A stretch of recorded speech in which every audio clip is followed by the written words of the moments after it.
차가운 눈발이 날리는 절벽 위 정숙은 아들 민호와 함께 서 있었습니다. 민호야, 너무 춥다. 그만 들어가자. 정숙이 돌아서려는 순간이었죠. 민호의 손이 갑자기 정숙의 등을 세게 밀었습니다. 미안해, 엄마. 민호의 목소리가 바람소리에 섞여 희미하게 들렸습니다. 허공으로 떨어지는 찰나 정숙은 아들의 얼굴을 보았습니다. 죄책감과 절박함이 동시에 묻어 있었죠. 차가운 바닷물이 온몸을 덮쳤고 절벽 위를 올려다보니 민호의 차가 서둘러 떠나는 것이 보였습니다. 안 돼. 아직은 안 돼. 바위에 매달린 채 정숙은 살고자 하는 의지로 버텼습니다. 구독, 좋아요, 알림 설정은 무료입니다. 오늘도 한 번만 눌러주시면 가슴 저린 사연을 놓치지 않을 거예요. 드라마 제작에도 큰 힘이 됩니다. 혹시 이 이야기 어디서 시청하고 계신가요? 지역이나 장소 댓글로 남겨주시면 반갑게 인사드리겠습니다. 감사합니다. 그럼 오늘 사연 시작하겠습니다. 강원도 동해 바닷가 마을의 아침은 늘 갈매기 울음소리로 시작됩니다. 김정숙은 오늘도 새벽 5시에 눈을 떴죠. 76의 나이에도 새벽잠이 없는 건 평생의 습관이었습니다. 창밖으로 보이는 겨울 바다는 잿빛으로 물들어 있었고 파도 소리만이 고요함을 깨뜨리고 있었습니다. 침대에서 일어나 허리를 펴는 순간 관절에서 뚝 소리가 났죠. 나이는 속일 수 없다는 생각에 씁쓸한 미소가 번졌습니다. 작은 단층집 부엌에서 된장국을 끓이며 정숙은 벽에 걸린 달력을 바라봤습니다. 빨간 동그라미가 쳐진 날짜가 어제였죠. 아들 민호가 오기로 한 날이었는데 또 연락도 없이 약속을 어긴 겁니다. 숟가락을 놓으며 한숨이 새어나왔습니다. 된장국에서 피어오르는 김이 정숙의 주름진 얼굴을 스쳤고 거울에 비친 자신의 모습이 문득 낯설게 느껴졌죠. 그래도 바쁜 사람이니까. 혼잣말처럼 중얼거렸지만 가슴 한편의 서운함은 쉽게 가시지 않았습니다. 남편이 10년 전 폐암으로 세상을 떠난 뒤로 정숙의 일상은 텅 빈 집과 바다를 오가는 단조로운 나날이었죠. 아침마다 남편이 앉던 빈 의자를 보면 가슴이 먹먹해졌지만 이제는 그 공허함마저 일상이 되어버렸습니다. 마을 사람들은 정숙을 복 많은 할머니라고 불렀습니다. 서울에서 사업하는 아들이 있다는 것만으로도 부러움의 대상이었으니까요. 하지만 정숙은 그들이 모르는 진실을 가슴에 묻고 살았죠. 석 달에 한 번 겨우 얼굴을 비추는 아들, 그마저도 늘 돈 이야기뿐인 차가운 대화들. 아침 식사를 마치고 정숙은 마을회관으로 향했습니다. 매주 화요일마다 열리는 노인정 프로그램에 참석하기 위해서였죠. 길을 걷는 동안 마을 사람들이 인사를 건넸습니다. 정숙 씨, 오늘도 건강해 보이네요. 정숙은 억지로 미소를 지으며 답했지만 발걸음은 무거웠습니다. 마을회관에 도착하니 또래 할머니들이 모여 수다를 떨고 있었죠. 화제는 늘 그렇듯 자식 이야기였습니다. 우리 손자가 이번에 대학 들어갔어.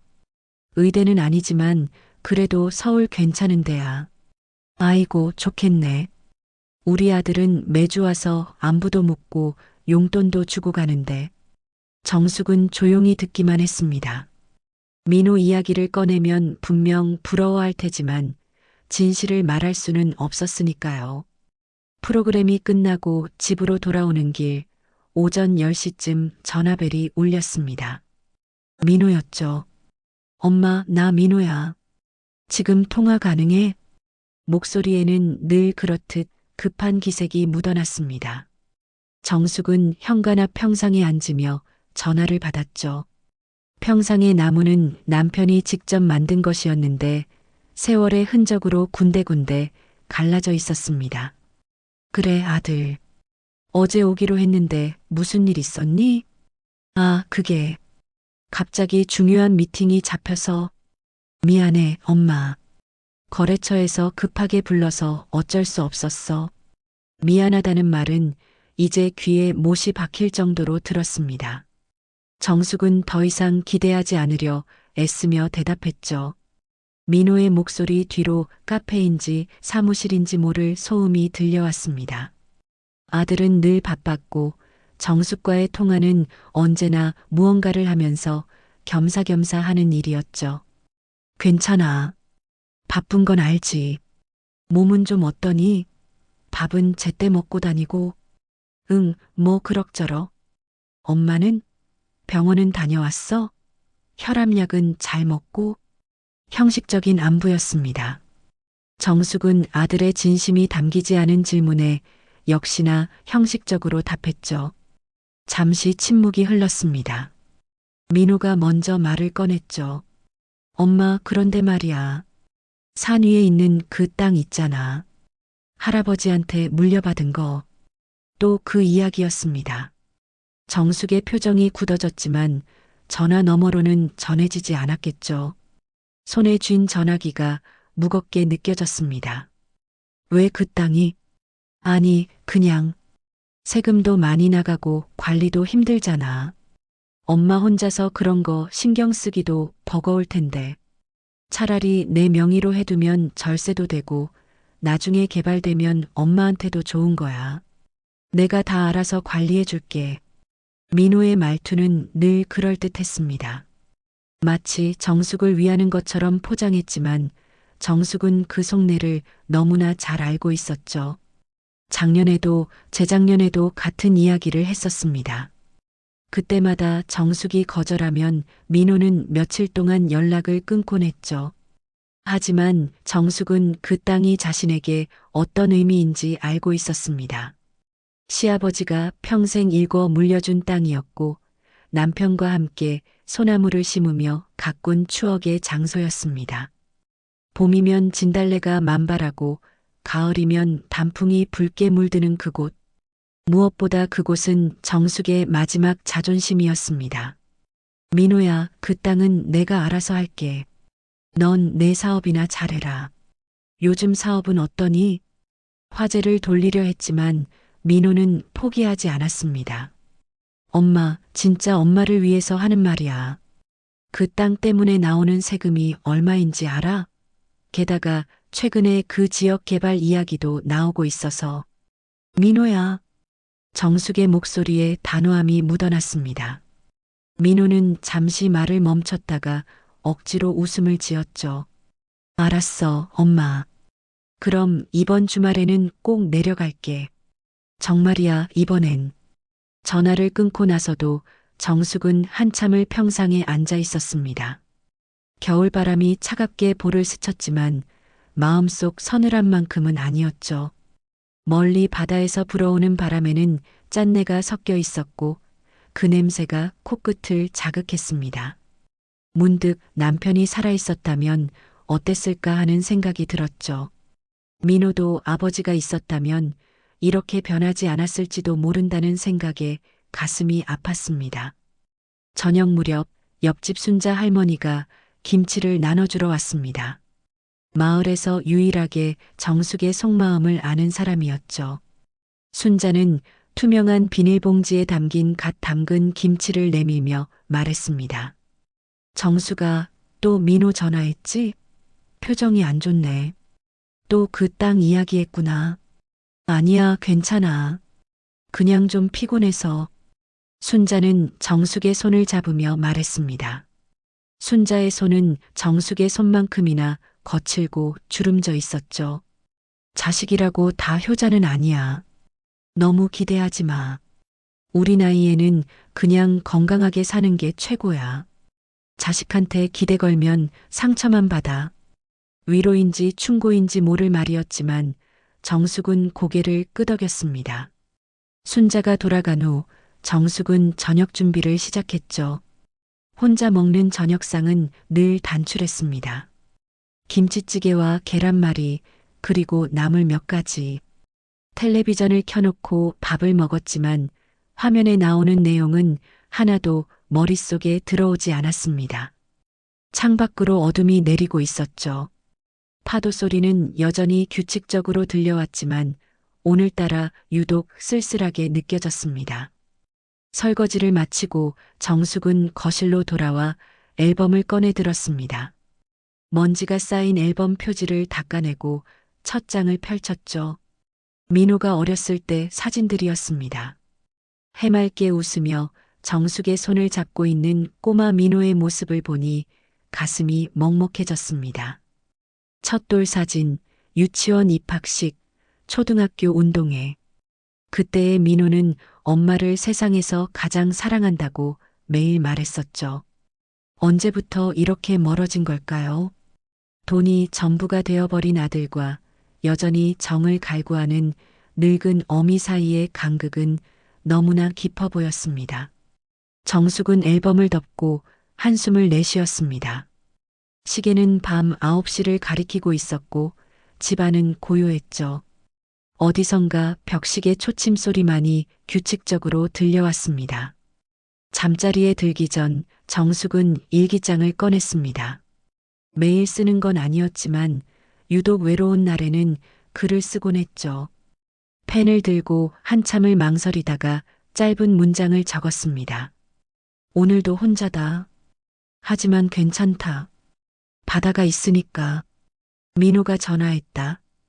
또 땅 이야기다. 언제까지 이럴까? 가끔은 내가 정말 필요한 존재인지 궁금하다. 남편이 보고 싶은 밤이다. 일기장을 덮고 불을 끈 정숙은 침대에 누웠습니다. 창문 너머로 들려오는 겨울 바다의 울음소리가 정숙의 외로움과 겹쳐져 길게 이어졌습니다.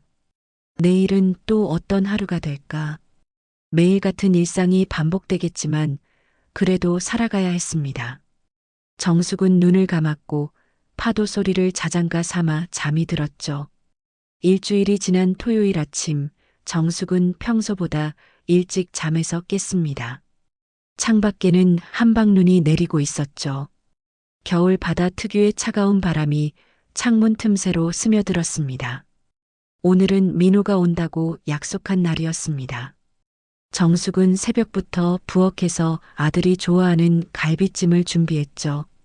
양념에 재워둔 갈비를 솥에 넣으며 문득 민호가 어렸을 때 갈비찜을 해주면 얼마나 좋아했는지 떠올랐습니다.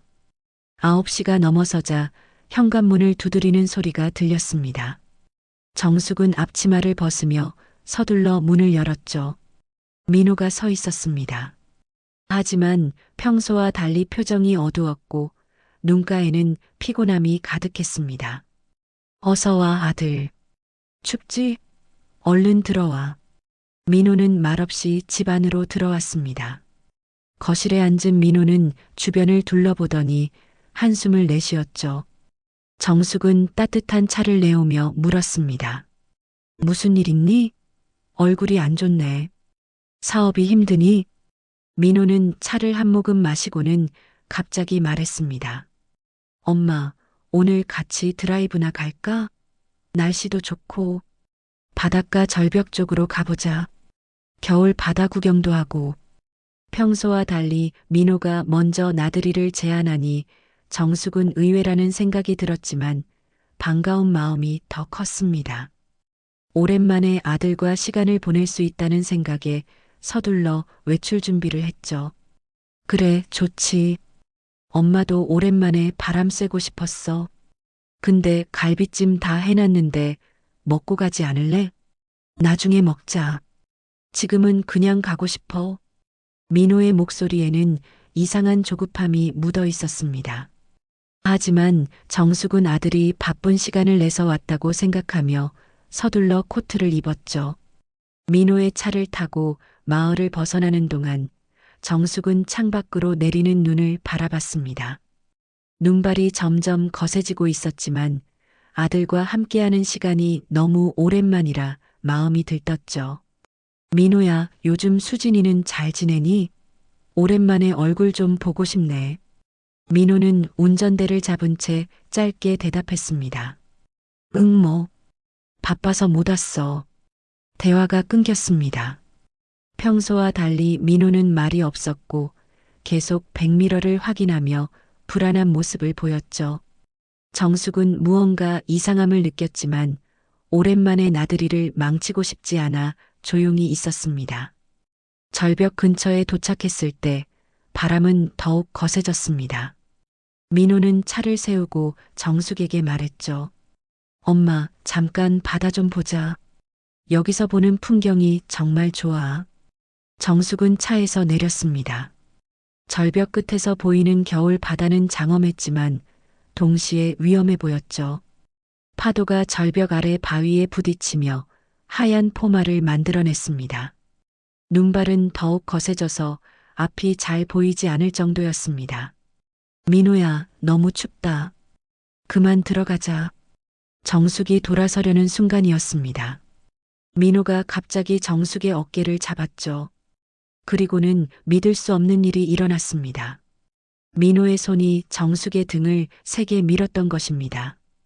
미안해, 엄마. 민호의 목소리가 바람소리에 섞여 희미하게 들렸습니다. 정숙은 순간 무슨 일이 일어났는지 이해할 수 없었죠. 몸이 허공으로 떨어지는 그 찰나 아들의 얼굴이 눈에 들어왔습니다. 그 얼굴에는 죄책감과 절박함이 동시에 묻어 있었습니다. 차가운 바람이 온몸을 휘감았고 아래로 떨어지는 동안 정숙의 머릿속에는 수많은 생각이 스쳐 지나갔습니다. 민호를 낳던 날, 첫 걸음마를 떼던 날, 대학 합격 소식을 듣던 날, 그리고 남편의 마지막 모습까지. 시간이 느리게 흐르는 것 같았죠. 차가운 바닷물이 온몸을 덮쳤습니다. 겨울 바다의 냉기는 뼈까지 파고들었고 숨을 쉴 수 없었습니다. 파도가 정숙을 이리저리 휩쓸었죠. 의식이 흐려지는 순간 정숙은 절벽 위를 올려다봤습니다. 민호의 차가 서둘러 떠나는 것이 희미하게 보였습니다. 아들이 자신을 버리고 간 것입니다. 하지만 운명은 정숙을 포기하지 않았습니다. 거센 파도가 정숙을 바위 틈새로 밀어넣었고 기적적으로 좁은 공간에 몸이 끼었죠.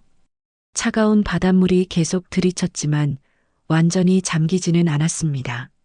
정숙은 남은 힘을 다해 바위를 붙잡았습니다. 손톱이 부러지고 피가 났지만 살고자 하는 본능이 정숙을 지탱했죠. 시간이 얼마나 지났을까요? 하늘이 어두워지기 시작했고 눈은 여전히 내리고 있었습니다. 정숙의 몸은 감각을 잃어가고 있었죠. 저체온증이 시작된 것입니다. 의식이 혼미해지면서 환각이 보이기 시작했습니다. 돌아가신 남편이 손을 내미는 것 같았고 어린 민호가 엄마를 부르는 소리가 들리는 것 같았죠. 안 돼. 아직은 안 돼. 정숙은 중얼거렸습니다. 왜 살아야 하는지도 모르면서 그저 살고 싶었습니다. 아들에게 버림받은 충격보다 더 큰 것은 살고자 하는 의지였죠. 바위에 매달린 채로 정숙은 기도했습니다. 누구에게 하는 기도인지도 모른 채 그저 살려달라고 빌었습니다. 그때 멀리서 불빛이 보였습니다. 배 한 척이 절벽 근처를 지나가고 있었죠. 정숙은 남은 힘을 모아 소리를 질렀습니다. 하지만 목소리는 거의 나오지 않았습니다. 배는 점점 멀어져 갔고 정숙은 절망했습니다. 그런데 갑자기 배가 방향을 틀었습니다. 누군가 절벽 아래 무언가를 발견한 것 같았죠. 불빛이 정숙이 있는 쪽을 비추기 시작했습니다. 정숙은 마지막 힘을 다해 팔을 흔들었습니다. 여기 사람이 있어요. 배에서 누군가의 목소리가 들렸습니다. 곧이어 구명줄이 내려왔죠. 정숙은 떨리는 손으로 줄을 잡았습니다. 천천히 끌어올려지는 동안 정숙은 생각했습니다. 왜 민호가 그랬을까? 무엇이 그렇게 절박했을까? 그리고 자신은 이제 어떻게 살아가야 할까? 배 위로 올라온 정숙은 의식을 잃었습니다. 마지막으로 본 것은 걱정스러운 표정으로 자신을 내려다보는 낯선 남자의 얼굴이었죠. 그 남자는 평범한 어부가 아닌 것 같았습니다. 고급스러운 옷차림과 부드러운 손, 그리고 명령하는 목소리가 남달랐습니다. 빨리 내 별장으로 가. 의사를 부르고 최고의 치료를 준비해. 이분을 꼭 살려야 해. 정숙은 그 목소리를 들으며 완전히 의식을 잃었습니다. 차가웠던 몸이 서서히 따뜻해지는 것을 느끼며 어둠 속으로 빠져들었죠. 하지만 가슴 한구석에는 분명한 감정이 남아 있었습니다. 배신감, 분노, 그리고 알 수 없는 결의. 죽지 않았다는 것은 무언가 해야 할 일이 남았다는 뜻일지도 모른다고 희미한 의식 속에서 정숙은 생각했습니다. 정숙이 눈을 떴을 때 낯선 천장이 보였습니다. 하얀 천장에는 화려한 샹들리에가 달려 있었고 커다란 창문으로는 따뜻한 햇살이 들어오고 있었죠. 몸을 일으키려 했지만 온몸이 쑤셨습니다. 팔에는 링거줄이 연결되어 있었고 곁에는 간호사가 앉아 있었습니다. 정신이 드셨군요. 3일 동안 계속 주무셨어요. 걱정 많이 했습니다. 간호사의 목소리는 부드러웠습니다. 정숙은 목이 메어 겨우 말을 꺼냈죠. 여기가 어디죠? 강원도 속초에 있는 개인 별장입니다. 회장님께서 직접 모셔오셨어요. 잠시만요. 회장님께 연락드릴게요. 간호사가 나간 후 얼마 지나지 않아 한 남자가 들어왔습니다. 60대 후반으로 보이는 그는 단정한 정장을 입고 있었고 눈빛은 날카로우면서도 따뜻했죠. 정숙을 구해준 바로 그 사람이었습니다. 안녕하세요. 저는 한성그룹의 박준서입니다. 몸은 좀 어떠신가요? 한성그룹이라는 이름을 듣고 정숙은 놀랐습니다. 뉴스에서만 보던 대기업 회장이 자신을 구해준 것이었죠. 박준서는 의자를 끌어당겨 정숙 곁에 앉았습니다. 그날 절벽 아래서 발견했을 때 거의 의식이 없으셨어요. 다행히 생명에는 지장이 없다고 합니다. 그런데 혹시 무슨 일이 있으셨는지 여쭤봐도 될까요? 정숙은 잠시 망설였습니다. 아들이 자신을 밀었다는 사실을 어떻게 말해야 할지 막막했죠. 하지만 박준서의 진심 어린 눈빛을 보며 천천히 입을 열었습니다. 제 아들이 절 밀었어요. 박준서의 표정이 굳어졌습니다. 믿기 힘든 이야기였지만 정숙의 눈에 맺힌 눈물이 진실을 말해주고 있었죠. 자세히 말씀해 주시겠어요? 제가 도와드릴 수 있을지도 모릅니다. 정숙은 떨리는 목소리로 모든 것을 털어놓았습니다. 남편이 죽은 후 혼자 살아온 이야기, 민호가 계속 땅을 요구했던 일, 그리고 그날 절벽에서 일어난 일까지. 박준서는 조용히 듣다가 무언가 생각난 듯 물었습니다. 혹시 성함이 김정숙 씨 맞으신가요? 친정어머니 성함이 최정숙이셨고요. 정숙은 놀란 눈으로 박준서를 바라봤습니다. 네, 맞아요. 어떻게 아시죠? 박준서는 서류 가방에서 오래된 사진 한 장을 꺼냈습니다. 거기에는 젊은 시절의 한 남자와 여자가 있었는데 여자는 정숙의 어머니였죠. 제 아버지와 정숙 씨의 어머니께서 남매 사이셨습니다. 사실 따지면 저희가 사촌 관계인 셈이죠. 정숙 씨 어머니께서 일찍 돌아가시는 바람에 연락이 끊겼지만 아버지께서 돌아가시기 전에 꼭 찾아보라고 하셨었어요. 정숙은 믿을 수 없다는 표정으로 사진을 바라봤습니다. 어머니가 재벌가 집안과 연결되어 있었다는 사실을 전혀 몰랐던 것이죠. 박준서는 계속 말을 이어갔습니다. 더 놀라운 건 할아버지께서 돌아가시면서 일부 지분을 어머님 쪽 가족에게 남기셨다는 겁니다. 법적으로 아직 유효한 상속권이 있어요. 다만 찾는 사람이 없어서 그대로 묻혀 있었죠. 정숙은 머리가 복잡해졌습니다. 평생 가난하게 살아왔는데 갑자기 상속권이 있다는 이야기를 듣게 된 것이죠. 박준서는 정숙의 손을 잡으며 말했습니다. 제가 도와드리겠습니다. 우선 아드님 문제부터 해결해야겠네요. 변호사를 연결해 드릴 테니 법적 대응을 준비하시죠. 며칠 후 정숙은 박준서가 준비한 서울의 고급 아파트로 거처를 옮겼습니다. 거울 앞에 선 정숙은 자신의 모습을 바라봤죠. 병원에서 나온 후 미용실에 가서 단정하게 머리를 자르고 새 옷을 입은 모습이 낯설었습니다. 하지만 눈빛만은 달라져 있었습니다. 더 이상 나약한 시골 할머니가 아니었죠. 변호사 사무실에서 정숙은 충격적인 사실들을 알게 되었습니다. 민호가 이미 정숙 명의의 통장에서 돈을 빼내고 있었고 심지어 대출까지 받아놓은 상태였던 것입니다. 또한 며느리 수진과 함께 정숙을 정신병원에 강제 입원시키려는 서류를 준비 중이었다는 증거도 발견되었죠. 이건 명백한 존속상해 미수와 사기죄에 해당합니다. 고소하시겠습니까? 변호사의 질문에 정숙은 잠시 망설였습니다. 아무리 원망스러워도 민호는 자신이 낳은 아들이었으니까요. 하지만 절벽에서 떨어지던 순간의 공포가 떠올랐고 단호하게 고개를 끄덕였습니다. 네, 고소하겠습니다. 하지만 그 전에 제가 먼저 해야 할 일이 있어요. 박준서의 도움으로 정숙은 한성그룹에 숨겨진 상속인임이 밝혀졌습니다. 언론에서는 이 사실을 대서특필했고 하루아침에 정숙은 유명인사가 되었죠. 그리고 정숙은 결심했습니다. 단순히 복수하는 것이 아니라 당당하게 성공해서 민호 앞에 서겠다고. 박준서는 정숙에게 경영 수업을 받을 것을 제안했습니다. 처음에는 나이 때문에 망설였지만 정숙은 도전하기로 했죠. 매일 아침 일찍 일어나 경제신문을 읽고 오후에는 경영 전문가들에게 개인 교습을 받았습니다. 놀랍게도 정숙은 빠르게 배워나갔습니다. 시골에서 혼자 살림을 꾸려온 경험이 의외로 경영 감각과 통하는 부분이 있었던 것이죠.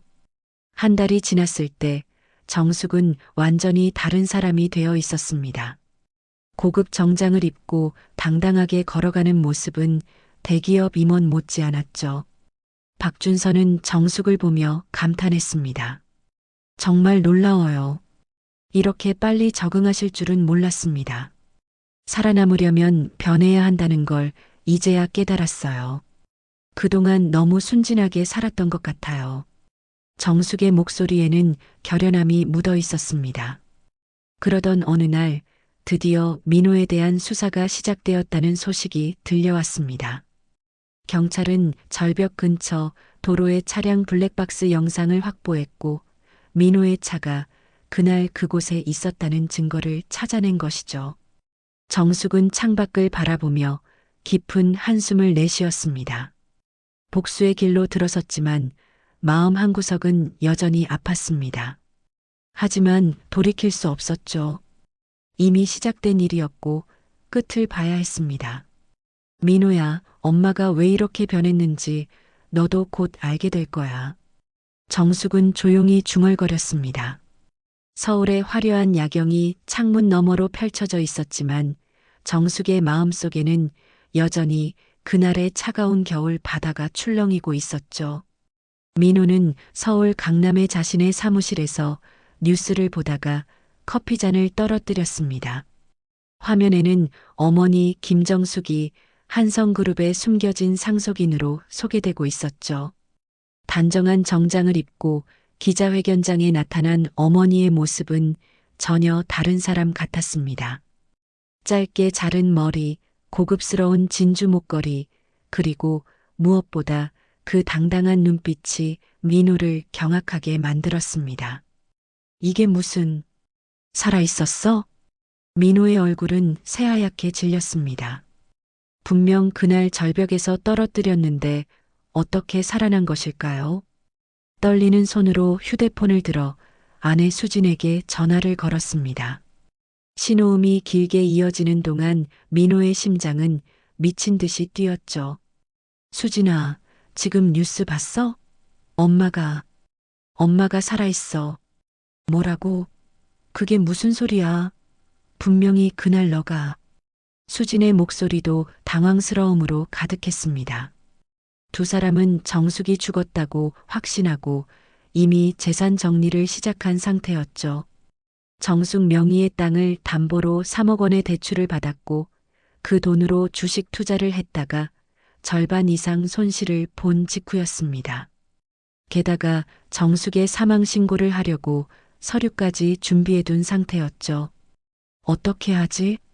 우리 이제 끝난 거야? 수진의 목소리가 떨렸습니다. 민호는 이마에 맺힌 식은땀을 닦으며 말했죠. 일단 침착해. 증거가 없을 거야. 그날 그 시간에 절벽 근처엔 아무도 없었어. 하지만 그때 사무실 문이 거칠게 열렸습니다. 경찰 3명이 들어왔죠. 민호는 본능적으로 뒷걸음쳤습니다. 김민호 씨죠? 존속상해 미수 및 사기 혐의로 동행해 주셔야겠습니다. 이게 무슨 오해가 있는 것 같은데. 변호사를 부르겠습니다. 민호는 필사적으로 저항했지만 경찰은 이미 체포영장을 가지고 있었습니다. 수갑이 채워지는 순간 민호는 자신의 인생이 무너지는 소리를 들었죠. 사무실 직원들이 충격에 빠진 표정으로 지켜보는 가운데 민호는 고개를 숙인 채 연행되었습니다. 한편 정숙은 박준서와 함께 한성그룹 본사 최상층 회의실에 앉아 있었습니다. 통유리창 너머로 서울 전경이 한눈에 들어왔죠. 테이블 위에는 민호와 수진이 그동안 벌인 불법 행위들에 대한 서류가 산더미처럼 쌓여 있었습니다. 변호사 3명이 배석한 가운데 수석 변호사가 하나하나 설명하기 시작했습니다. 김민호 씨는 어머님 명의로 총 3억 원의 대출을 받았습니다. 서류는 모두 위조되었고 도장도 불법 복제한 것으로 확인됐습니다. 또한 수진 씨와 함께 어머님을 정신병원에 강제 입원시키려는 계획서도 발견했습니다. 여기 보시면 의사소견서까지 미리 준비해둔 상태였네요. 정신과 의사에게 500만 원을 주고 허위 진단서를 받으려 했던 정황도 포착했습니다. 정숙은 서류를 한 장 한 장 넘기며 손이 떨렸습니다. 아들이 이렇게까지 치밀하게 자신을 제거하려 했다는 사실이 가슴을 도려내는 것 같았죠. 특히 정신병원 입원 계획서에는 자신을 어떻게 유인할 것인지, 약물을 사용할 것인지까지 상세히 적혀 있었습니다. 이것 봐요. 여기 수진 씨가 병원장에게 보낸 이메일입니다. 시어머니가 치매 초기 증상을 보인다고 거짓말하면서 강제 입원 후 재산 관리를 자신들이 맡겠다고 써 있네요. 박준서가 정숙의 어깨에 손을 올리며 위로했습니다. 힘드시겠지만 끝까지 가셔야 합니다. 이건 단순한 가족 문제가 아니라 조직적인 범죄예요. 게다가 절벽에서의 일은 살인미수에 해당합니다. 정숙은 깊은 숨을 들이쉬고 고개를 끄덕였습니다. 그때 변호사가 태블릿을 꺼내 동영상 하나를 재생했죠. 이건 절벽 근처 펜션 주차장 카메라에 찍힌 영상입니다. 민호 씨 차량이 그날 오전 11시에 절벽 방향으로 가는 것이 찍혔고 10분 후 혼자 급하게 돌아오는 모습이 포착됐습니다. 얼굴도 선명하게 나왔고요. 영상 속 민호의 표정은 공포에 질려 있었습니다. 정숙은 그 모습을 보며 복잡한 감정이 들었죠. 자신을 밀어뜨린 직후의 아들 모습이었으니까요. 며칠 후 민호는 구속 상태에서 어머니를 만나게 해달라고 요청했습니다. 정숙은 이틀을 망설이다가 면회를 가기로 했죠. 구치소로 가는 차 안에서 정숙은 무엇을 말해야 할지 계속 고민했습니다. 면회실에서 마주한 민호는 불과 일주일 만에 10년은 늙은 것 같았습니다. 수염이 덥수룩하게 자랐고 눈은 충혈되어 있었죠. 엄마, 이게 뭐 하는 거야? 나 아들이잖아. 내 아들. 민호의 목소리는 거칠고 절박했습니다. 유리창을 사이에 두고 마주 앉은 정숙은 차분하게 대답했죠. 아들, 내가 날 절벽에서 밀었을 때도 나는 내 엄마였니? 그건 실수였어. 내가 정신이 없어서. 사업이 망해서 빚쟁이들한테 쫓기고 있었어. 정말 미안해, 엄마. 실수? 내가 나를 밀고 차를 몰고 도망갔잖아. 내가 죽었는지 살았는지 확인도 안 하고. 그리고 바로 내 통장에서 돈을 빼갔더구나. 민호는 할 말을 잃었습니다. 정숙은 가방에서 서류 뭉치를 꺼내 유리창에 대고 보여주었죠. 내가 그동안 뭘 했는지 다 알아. 내 도장을 위조해서 대출받고 수진이와 함께 나를 정신병원에 보내려고 했지. 심지어 내 사망신고 서류까지 준비해뒀더구나. 왜 그랬니? 돈이 그렇게 중요했니? 민호의 눈에 눈물이 고였습니다. 엄마, 한 번만 용서해줘. 내가 잘못했어. 제발. 나 이렇게 살 수 없어. 여기서 못 버텨. 넌 그래도 살아있잖아. 나는 그날 죽을 뻔했어. 차가운 바닷물에 빠져서 얼어 죽을 뻔했다고. 정숙의 목소리가 떨렸습니다. 그날의 공포가 다시 떠올랐죠. 바위에 몸이 끼어서 간신히 버텼어. 손톱이 다 빠지고 온몸이 찢어졌지. 그런데 넌 지금 용서를 구하니? 정숙은 일어섰습니다. 민호가 유리창을 두드리며 소리쳤지만 정숙은 돌아보지 않고 걸어나갔죠. 그 후 수진의 반격이 시작되었습니다. 그녀는 언론과의 인터뷰를 자청했죠. 방송 카메라 앞에서 수진은 눈물을 흘리며 말했습니다. 시어머니는 원래 정신이 온전하지 않으셨어요. 자주 헛것을 보신다고 하셨고 피해망상도 있으셨죠. 저희가 돌봐드리려 했는데 이상한 사람들에게 이용당하고 계신 것 같아요. 그 박준서라는 사람이 시어머니를 조종하고 있어요. 하지만 정숙 측 변호인단은 즉각 반박 자료를 공개했습니다. 정숙의 건강검진 기록, 정신과 상담 기록 등 모든 의료 기록이 정상이었죠. 오히려 수진이 정신병원 원장에게 뇌물을 주려 했던 녹취록을 공개했습니다. 원장님, 제가 1,000만 원 준비했어요. 시어머니를 일단 입원시켜 주시면 보호자 권한으로 재산 정리하고 추가로 더 드릴게요. 녹취록이 공개되자 여론은 완전히 뒤집혔습니다. 수진은 궁지에 몰렸고 민호와 함께 공범으로 기소되었죠. 정숙은 이제 본격적으로 한성그룹 경영에 참여하기 시작했습니다. 첫 이사회 회의에 참석한 날 회의실에는 긴장감이 흘렀죠. 나이 많은 남성 임원들은 정숙을 얕잡아보는 눈빛이었습니다. 미망인께서 갑자기 경영을 하신다는 게 가능할까요? 전문 경영인에게 맡기시는 게. 한 임원이 비아냥거렸습니다. 정숙은 미소를 지으며 일어섰죠. 제가 76년 동안 살면서 배운 게 있습니다. 집안 살림이나 회사 경영이나 본질은 같아요. 들어오는 돈과 나가는 돈을 정확히 알고 낭비를 줄이고 좋은 사람을 곁에 두는 거죠. 정숙은 준비해온 자료를 펼쳤습니다. 지난 한 달간 회사 재무제표를 분석했습니다.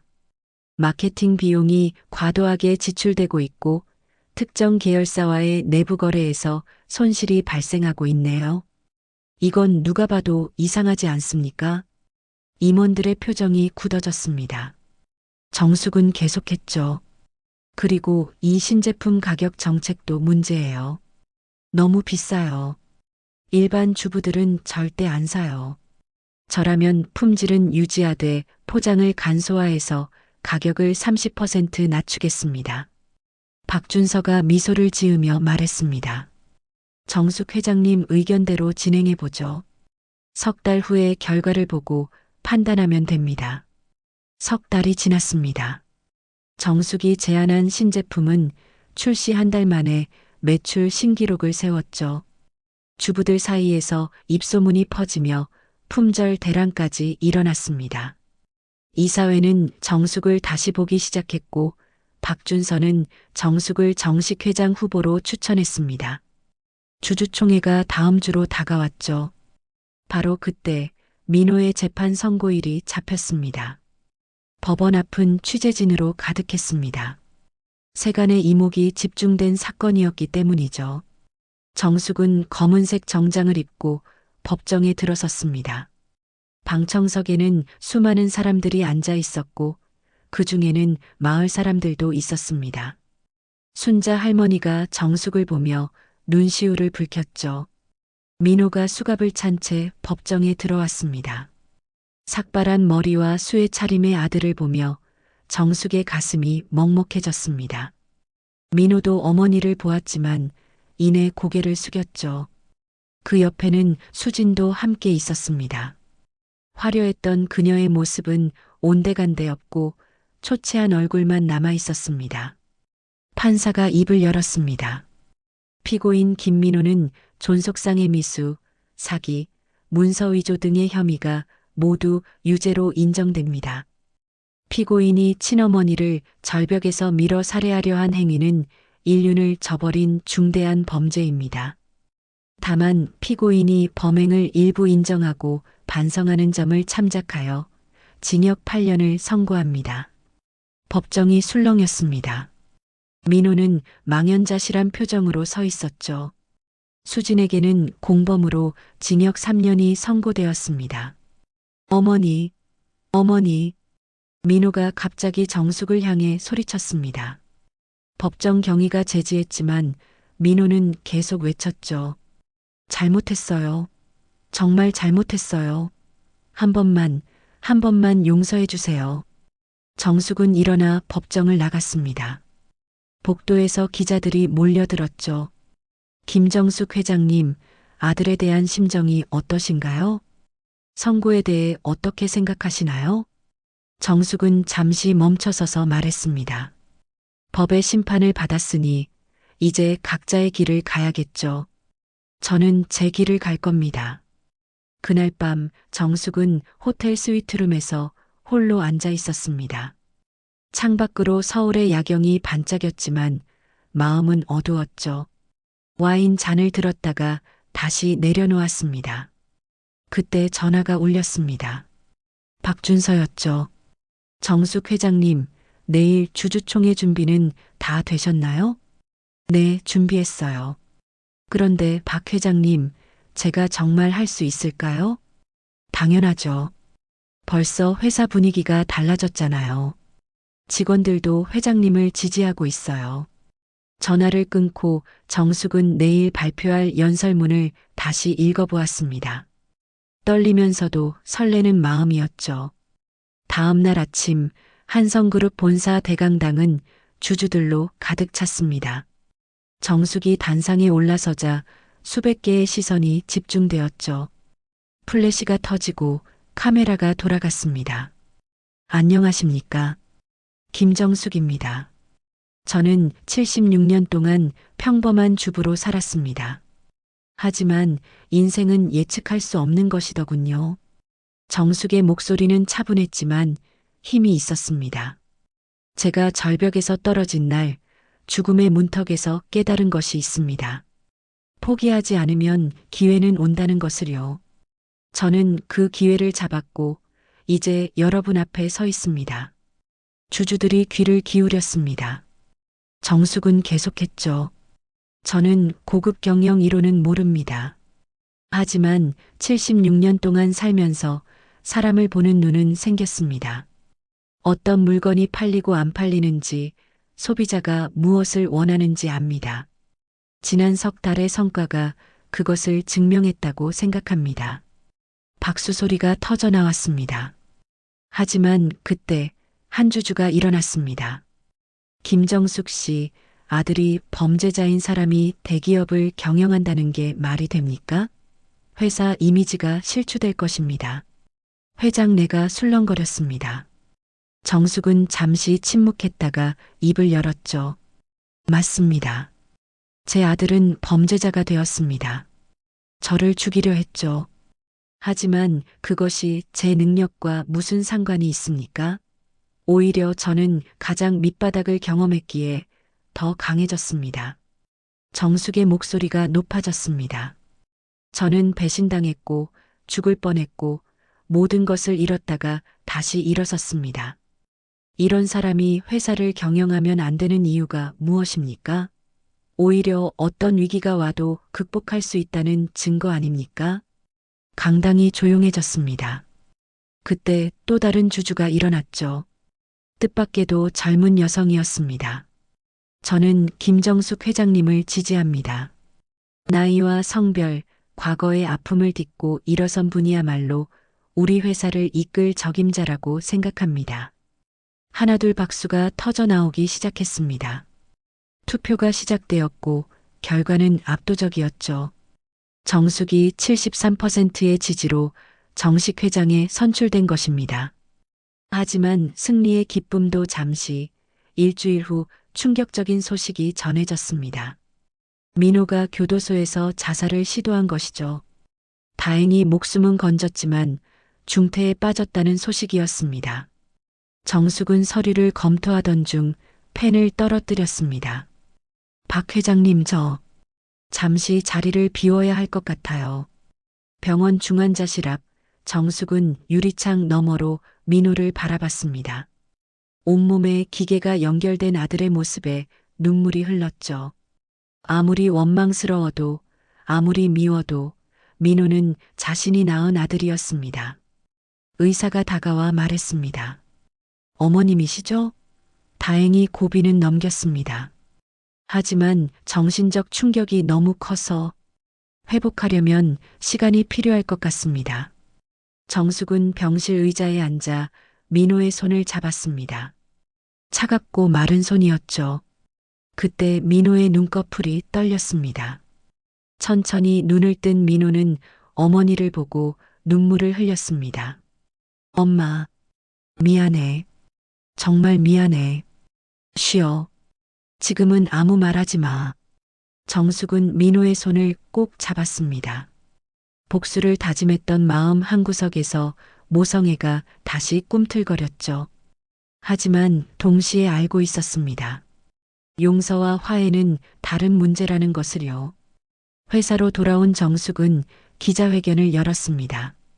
제 아들이 저지른 죄는 용서받을 수 없습니다.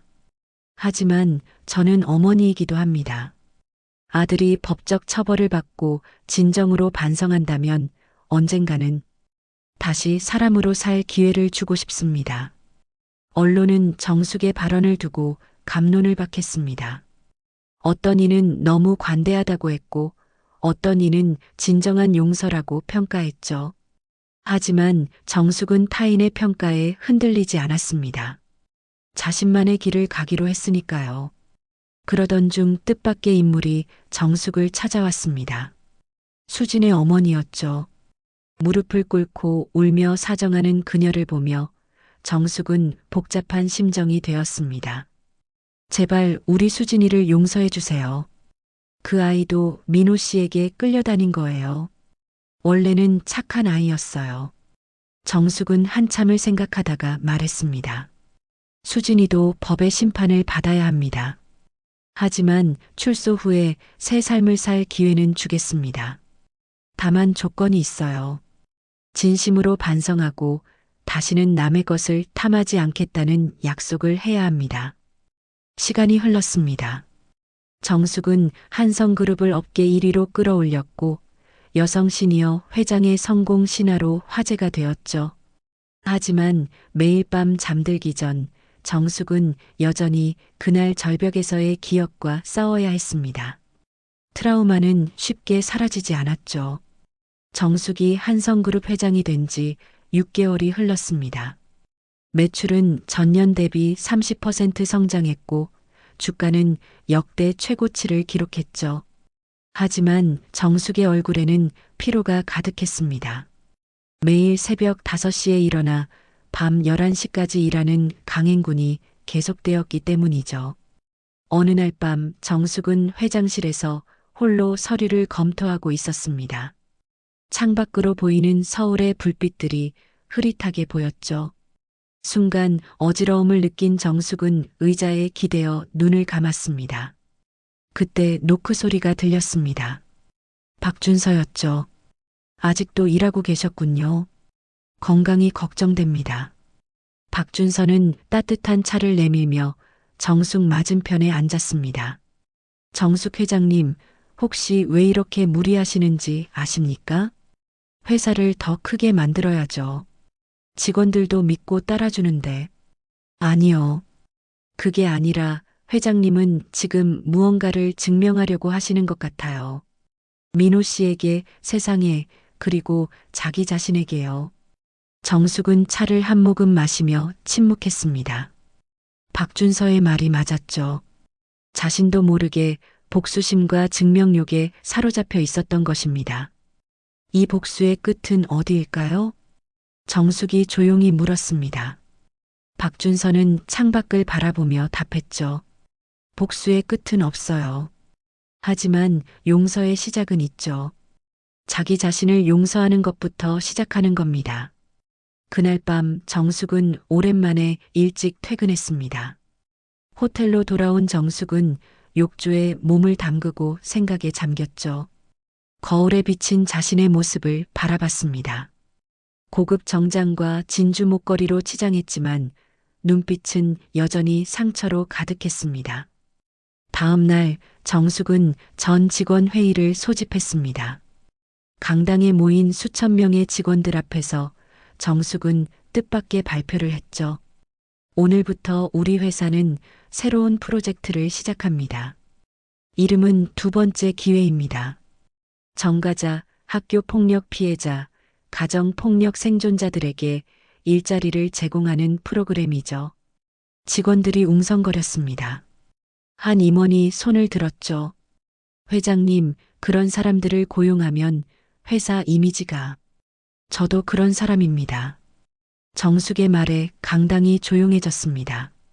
저는 아들에게 살해당할 뻔했습니다. 하지만 두 번째 기회를 얻었죠. 그래서 지금 여기 서 있습니다. 누구나 실수하고 누구나 상처받습니다. 중요한 건 다시 일어설 기회를 주는 거예요. 프로젝트는 큰 반향을 일으켰습니다. 언론은 찬반 양론으로 갈렸지만 정숙은 흔들리지 않았죠. 첫 번째로 채용된 사람 중에는 놀랍게도 교도소에서 출소한 한 여성이 있었습니다. 그녀는 남편의 폭력에 시달리다 정당방위로 상해를 입힌 죄로 복역했던 사람이었죠. 감사합니다, 회장님. 저 같은 사람에게 기회를 주셔서. 눈물을 흘리는 그녀를 보며 정숙은 자신이 왜 이 일을 시작했는지 깨달았습니다. 복수가 아닌 치유, 증명이 아닌 나눔이 필요했던 것이죠. 그러던 중 민호로부터 편지가 왔습니다. 떨리는 글씨로 쓰인 편지였죠. 어머니, 매일 그날을 후회합니다. 제가 얼마나 못난 인간인지 이제야 깨달았어요.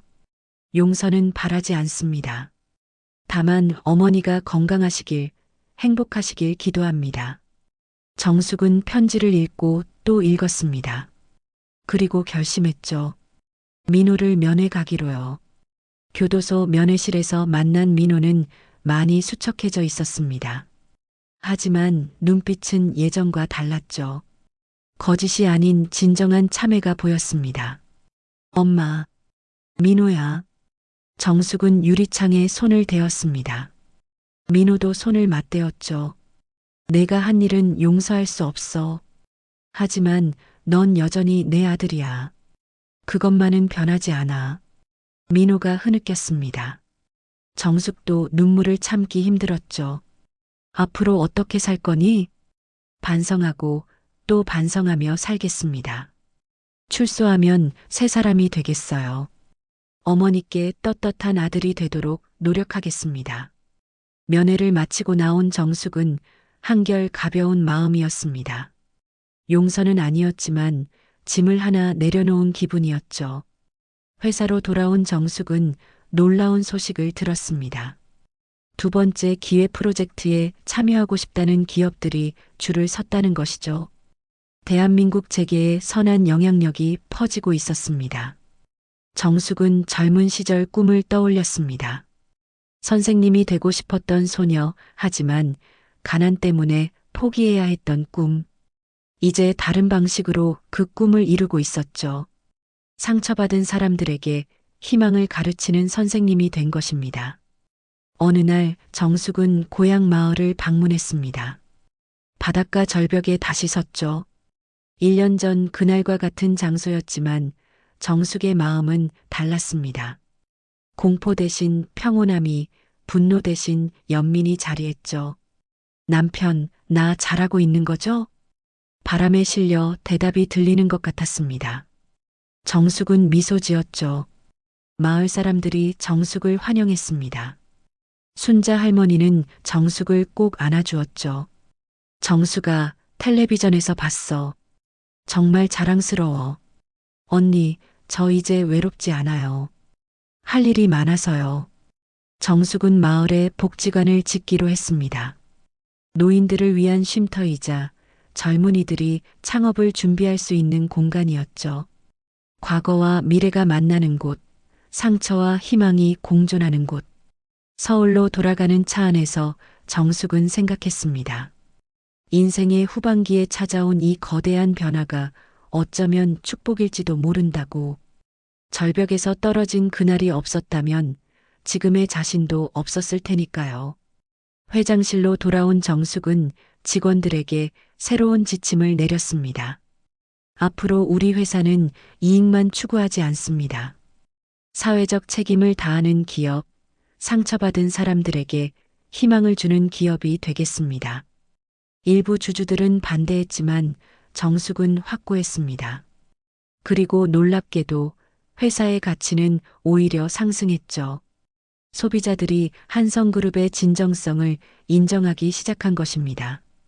밤이 깊어가는 회장실에서 정숙은 일기를 썼습니다. 오늘 민호를 용서하지는 못했지만 내 마음속 미움을 조금 내려놓았다. 복수 대신 용서를, 증명 대신 나눔을 선택했다. 이것이 내가 진정으로 승리하는 길인 것 같다. 창밖으로 별이 빛나고 있었습니다. 정숙은 처음으로 마음의 평화를 느꼈죠. 완전하지는 않지만 조금씩 치유되고 있었습니다. 정숙이 두 번째 기획 프로젝트를 발표한 지 2달이 지났습니다. 하지만 평화는 오래가지 않았죠. 한성그룹 내부에서 반란이 일어난 것입니다. 부회장 최원석을 중심으로 한 이사진 일부가 정숙의 경영권에 도전장을 내민 것이죠. 최원석은 50대 후반의 야심가로 박준서가 정숙을 데려온 것에 불만을 품고 있었습니다. 김정숙 회장은 감정적 경영으로 회사를 위험에 빠뜨리고 있습니다. 정가자를 채용하는 무모한 정책으로 기업 이미지를 실추시켰습니다. 긴급 이사회가 소집되었습니다. 회의실에는 팽팽한 긴장감이 흘렀죠. 최원석은 준비한 자료를 펼치며 공격을 시작했습니다. 그의 옆에는 동조하는 이사 5명이 앉아 있었고 모두 정숙을 적대적인 눈빛으로 바라보고 있었습니다. 지난 2달간 주가가 10% 하락했습니다. 기관 투자자들이 이탈하고 있어요. 이대로 가면 회사가 위험합니다. 특히 외국계 펀드에서 우려를 표명했습니다. 최원석의 말에 동조하는 이사들이 고개를 끄덕였습니다. 그들은 모두 정숙을 시골 출신 고령 여성이라고 깔보고 있었죠. 한 이사가 거들었습니다. 맞습니다. 76세 고령의 경영 경험도 1년이 안 되는 분이 대기업을 이끈다는 게 말이 됩니까? 전문 경영인에게 맡기는 게 옳습니다. 정숙은 침착하게 일어섰습니다.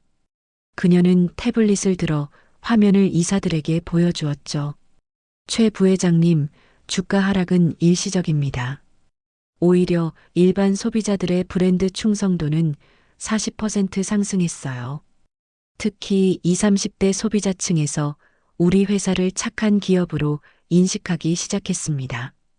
장기적으로 보면 우리가 옳은 길을 가고 있는 겁니다. 감상적인 경영은 기업을 망칩니다. 회장님은 너무 나이가 많으시고 경험도 부족하십니다. 솔직히 말해서 시골에서 평생 살다가 갑자기 대기업을 경영한다는 게 가능한 일입니까? 최원석의 직접적인 공격에 회의실이 술렁였습니다. 박준서가 나서려 했지만 정숙이 손짓으로 제지했죠. 그리고는 미소를 지었습니다. 최 부회장님, 혹시 해외 페이퍼 컴퍼니를 통해 회사 자금을 빼돌린 건 경험이 많아서 하신 건가요? 폭탄 선언이었습니다. 최원석의 얼굴이 새파랗게 질렸죠. 다른 이사들도 충격에 빠진 표정이었습니다. 무슨 근거 없는 소리를. 정숙은 두꺼운 서류 뭉치를 테이블에 던졌습니다. 쿵 하는 소리가 회의실에 울렸죠. 지난 3년간 최 부회장이 승인한 해외 투자건들을 조사했습니다. 싱가포르, 홍콩, 케이만 제도에 설립된 회사들이죠. 그런데 알고 보니 유령 회사들이더군요. 총 500억이 사라졌어요. 이게 경험 많은 경영인이 할 일입니까? 정숙은 서류를 한 장씩 넘기며 설명했습니다. 여기 보세요. ABC 홀딩스라는 회사에 100억을 투자했는데 이 회사 주소지에 가보니 폐건물이었어요. 대표이사 이름도 가짜였고요. 그리고 이 돈은 다시 스위스 계좌로 송금되었더군요. 최 부회장님, 그 계좌 명의가 누구인지 아세요? 이 사진이 충격에 빠졌습니다. 박준서가 추가 자료를 공개했죠. 검찰에 이미 고발장을 제출했습니다. 국세청에서도 조사를 시작했고요. 최 부회장님, 변명하실 게 있으신가요? 최원석은 자리에서 벌떡 일어났습니다. 얼굴이 불그락푸르락하며 분노가 폭발했죠. 이건 모함이야. 김정숙, 당신이 뭔데 나를 이렇게 모욕해. 당신은 그저 운 좋게 여기 온 시골 노인네일 뿐이야. 저는 이 회사의 회장입니다. 그리고 당신과 달리 회사를 위해 일하는 사람이죠. 시골 노인네라고요? 그 시골 노인네가 당신의 범죄를 밝혀낸 겁니다. 정숙의 단호한 목소리에 최원석은 할 말을 잃었습니다. 그때 회의실 문이 열리고 검찰 수사관들이 들어왔죠. 최원석 씨 횡령 및 배임 혐의로 동행하셔야겠습니다. 최원석이 수갑을 찬 채 연행되는 모습을 보며 이 사진은 정숙을 다시 보게 되었습니다. 나이 많은 시골 여성이 아니라 치밀하고 강단 있는 경영인이었던 것이죠. 하지만 위기는 끝나지 않았습니다. 일주일 후 정숙은 충격적인 정보를 입수했습니다. 최원석의 배후에는 경쟁사인 대한그룹이 있었던 것이죠. 그들은 한성그룹을 인수하려는 계획을 세우고 있었고 정숙의 약점을 찾기 위해 사설탐정까지 고용한 상태였습니다. 며칠 후 언론에 악의적인 기사가 쏟아졌습니다. 정숙의 과거를 왜곡한 내용들이었죠.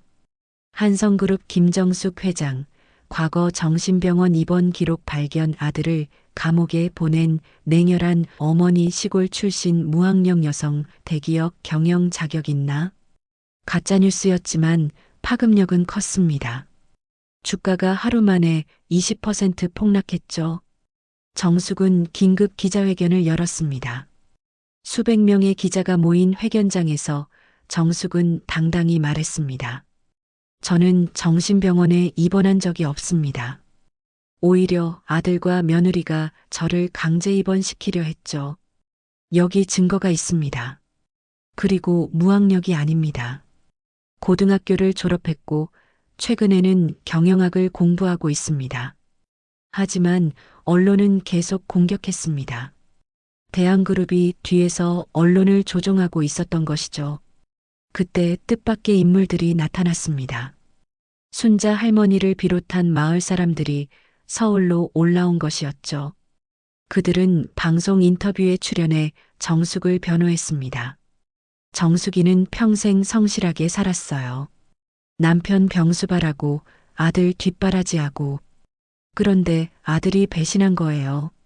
정숙이가 얼마나 힘들었는지 아세요? 그런데도 다시 일어선 거예요. 이게 얼마나 대단한 일인데요. 이어서 두 번째 기회 프로젝트로 취업한 직원들이 나섰죠. 그 중에는 가정폭력 피해자였던 김미연 씨도 있었습니다. 회장님은 저희에게 새 삶을 주셨어요. 정가자라는 낙인 때문에 어디서도 일할 수 없었는데 회장님만 저희를 믿어주셨어요. 진정한 리더십이 무엇인지 보여주신 분입니다. 반전이 시작되었습니다. 시민들이 정숙을 지지하기 시작한 것이죠. 소셜미디어에는 지지 메시지가 쏟아졌고 청와대 앞에서는 지지 집회까지 열렸습니다. 결정적인 순간은 연말 주주총회였습니다. 정숙의 재신임을 묻는 투표가 진행되었죠. 대강당에는 수천 명의 주주가 모였고 긴장감이 감돌았습니다. 정숙이 단상에 올랐을 때 예상치 못한 사람이 나타났습니다. 민호였습니다. 가석방으로 잠시 나온 것이죠. 수의를 입은 민호가 마이크를 잡았습니다. 주주들이 웅성거렸죠. 저는 김정숙 회장의 아들 김민호입니다. 제가 어머니께 한 일은 용서받을 수 없습니다. 저는 어머니를 죽이려 했던 파렴치한 인간입니다. 하지만 한 가지는 확실히 말씀드릴 수 있습니다. 어머니는 가장 정직하고 강인한 분입니다. 저 같은 못난 자식을 낳았는데도 다시 일어서서 이 자리까지 오신 분입니다. 민호는 무릎을 꿇었습니다. 대강당이 술렁거렸죠. 어머니, 죄송합니다. 그리고 자랑스럽습니다. 어머니가 보여주신 용서와 성공이 저에게는 가장 큰 벌이자 교훈입니다. 정숙의 눈에 눈물이 맺혔습니다. 그녀는 단상에서 내려와 민호에게 다가갔죠. 그리고는 아들을 일으켜 세웠습니다. 이제 됐어. 일어나. 너도 다시 시작할 수 있어. 모자의 화해는 많은 이들의 마음을 움직였습니다. 한 주주가 일어나 박수를 치기 시작했고 곧 전체가 기립박수를 보냈죠. 투표 결과는 압도적이었습니다. 91%의 지지로 정숙은 재신임을 받았습니다. 대한그룹의 인수 시도는 완전히 실패로 끝났고 오히려 그들의 음모가 드러나며 공정거래위원회 조사를 받게 되었죠. 주주총회가 끝난 후 1년이 흘렀습니다. 한성그룹은 대한민국을 대표하는 사회적 기업으로 완전히 탈바꿈했죠. 두 번째 기회 프로젝트는 전국으로 확대되어 수천 명의 소외계층에게 일자리를 제공했고 정숙은 올해의 기업인상을 수상했습니다. 시상식장에서 정숙은 감회에 젖은 목소리로 수상소감을 전했습니다. 2년 전 겨울 저는 절벽에서 떨어져 죽을 뻔했습니다. 하지만 살아났고 새로운 기회를 얻었죠. 그 경험이 저를 변화시켰습니다. 이제는 더 많은 사람들에게 두 번째 기회를 주고 싶습니다. 민호는 모범수로 형기를 단축받아 출소했습니다. 정숙은 교도소 앞에서 아들을 기다리고 있었죠. 수혜 대신 깔끔한 정장을 입은 민호가 문을 나서자 정숙은 조용히 다가갔습니다. 민호야, 어머니, 정말 죄송합니다. 이제 그만, 앞만 보고 가자. 정숙은 민호를 회사로 데려갔습니다. 하지만 회장 아들이 아닌 말단 직원으로 시작하게 했죠. 민호는 불평 없이 창고에서 물건을 나르는 일부터 시작했습니다. 동료들은 처음엔 경계했지만 민호의 성실한 모습에 조금씩 마음을 열기 시작했죠. 수진도 출소 후 정숙을 찾아왔습니다. 무릎 꿇고 용서를 빌었죠. 어머니, 제가 정말 못난 며느리였어요. 욕심에 눈이 멀어서. 수진아, 너도 새 출발해. 다만 다시는 남의 것을 탐하지 마.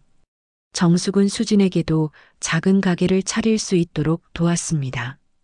조건은 하나, 정직하게 살 것. 수진은 눈물을 흘리며 고개를 끄덕였죠. 어느 봄날 정숙은 오랜만에 고향 마을을 찾았습니다. 바닷가 절벽에 다시 섰죠. 하지만 이번엔 두려움이 없었습니다. 오히려 감사한 마음이 들었죠. 그날의 사건이 없었다면 지금의 자신도 없었을 테니까요. 여보, 잘 지내고 있죠? 우리 민호도 이제 사람이 되어가고 있어요. 바람에 실려 남편의 대답이 들리는 것 같았습니다. 정숙은 미소 지었죠. 마을에는 정숙이 지은 복지관이 완공되어 있었습니다. 희망의 집이라는 이름의 이곳은 노인들의 쉼터이자 젊은이들의 창업 공간이 되었죠. 개관식에는 마을 사람들이 모두 모였습니다. 순자 할머니가 정숙의 손을 잡았습니다. 정숙아, 내가 이렇게 큰 사람이 될 줄 누가 알았겠니? 정말 자랑스러워. 순자 언니가 늘 힘이 되어 주셨잖아요. 감사해요. 복지관 한쪽에는 작은 전시관이 있었습니다. 정숙의 인생 이야기를 담은 공간이었죠. 절벽에서 떨어진 날부터 회장이 되기까지의 여정이 사진과 함께 전시되어 있었습니다. 많은 이들이 찾아와 용기를 얻고 갔죠. 회사로 돌아온 정숙은 새로운 프로젝트를 발표했습니다. 실버 르네상스라는 이름의 시니어 재취업 프로그램이었죠. 나이는 숫자에 불과합니다. 저처럼 70이 넘어서도 새로운 도전을 할 수 있어요. 경험과 지혜를 가진 시니어들이야말로 우리 사회의 보물입니다. 프로그램은 큰 호응을 얻었고 수많은 기업들이 동참했습니다. 대한민국 사회가 조금씩 변하고 있었죠. 민호는 1년 동안 성실히 일한 끝에 팀장으로 승진했습니다. 실력으로 인정받은 것이죠. 그는 어머니를 찾아와 말했습니다. 어머니, 이제야 깨달았어요. 정직하게 일해서 번 돈이 얼마나 소중한지, 그동안 제가 얼마나 어리석었는지요. 늦었다고 생각할 때가 가장 빠른 거야. 내가 깨달았으니 됐어. 정숙과 민호는 처음으로 진정한 모자의 대화를 나눴습니다. 상처는 아직 남아 있었지만 치유되고 있었죠. 한성그룹은 이제 아시아를 넘어 세계로 뻗어나가고 있었습니다. 정숙의 경영 철학은 해외에서도 주목받았죠. 하버드 경영대학원에서 초청 강연 요청이 왔습니다. 당신의 스토리가 전 세계 경영학도들에게 영감을 줄 것입니다. 정숙은 강연장에서 말했습니다. 저는 평범한 할머니였습니다. 하지만 위기가 저를 변화시켰죠. 중요한 건 나이도 학력도 배경도 아닙니다. 포기하지 않는 마음, 그것이 전부입니다. 강연은 기립박수로 끝났고 정숙의 이야기는 책으로 출간되어 베스트셀러가 되었죠. 어느 날 정숙은 박준서와 함께 회사 옥상 정원에서 차를 마시고 있었습니다. 정숙 회장님, 2년 전 그날을 기억하세요? 제가 절벽 아래서 회장님을 발견했을 때 어떻게 잊겠어요? 그날이 제 인생의 전환점이었죠. 운명이었던 것 같아요. 회장님을 만난 것도, 이 모든 일들도. 정숙은 고개를 끄덕였습니다. 그리고 결심했죠. 80세가 되면 회장직을 내려놓고 재단을 만들어 평생 사회공헌 활동을 하기로. 시간이 흘러 정숙의 80번째 생일이 되었습니다. 대강당에는 직원들과 가족들이 모였죠. 민호가 케이크를 들고 나왔습니다. 어머니, 생일 축하드려요. 그리고 감사합니다. 저를 용서해 주셔서, 다시 기회를 주셔서. 정숙은 촛불을 불며 소원을 빌었습니다. 더 많은 사람들이 두 번째 기회를 얻기를, 그리고 민호가 계속 올바른 길을 가기를. 마지막으로 정숙은 다시 한번 바닷가 절벽을 찾았습니다. 이번엔 민호와 함께였죠. 햇살이 바다를 황금빛으로 물들이고 있었습니다. 민호야, 여기가 우리 인생이 바뀐 곳이야. 네, 어머니. 제가 가장 후회하는 동시에 가장 감사한 곳이에요. 이제 과거는 놓아주자. 우리 둘 다. 모자는 나란히 서서 바다를 바라봤습니다. 파도는 여전히 절벽을 때리고 있었지만 이제는 두렵지 않았죠. 오히려 평화로웠습니다. 정숙은 마지막으로 혼잣말처럼 중얼거렸습니다. 이제 두렵지 않아. 내 인생은 내가 지킨다. 그리고 이제는 남의 인생도 지켜줄 수 있어. 바람이 불었습니다. 따뜻한 봄바람이었죠. 정숙과 민호는 서로를 바라보며 미소 지었습니다. 상처는 흉터가 되었지만 그 흉터가 그들을 더 강하게 만들었습니다. 절벽을 떠나며 정숙은 생각했습니다. 76세에 시작된 두 번째 인생이 이제 진정한 의미를 찾았다고. 복수로 시작했지만 용서로 끝났고, 절망에서 시작했지만 희망으로 마무리되었다고. 한성그룹은 계속 성장했고, 정숙의 이름은 대한민국 경영사에 영원히 기록되었습니다. 절벽에서 떨어진 할머니가 아니라 절벽에서 날아오른 불사조로. 끝까지 시청해 주셔서 감사합니다. 지금까지 이 이야기 어디서 시청하고 계셨나요? 지역이나 장소 댓글로 달아주시면 꼭 반갑게 답글 달아드릴게요. 구독, 좋아요, 알림 설정 부탁드립니다.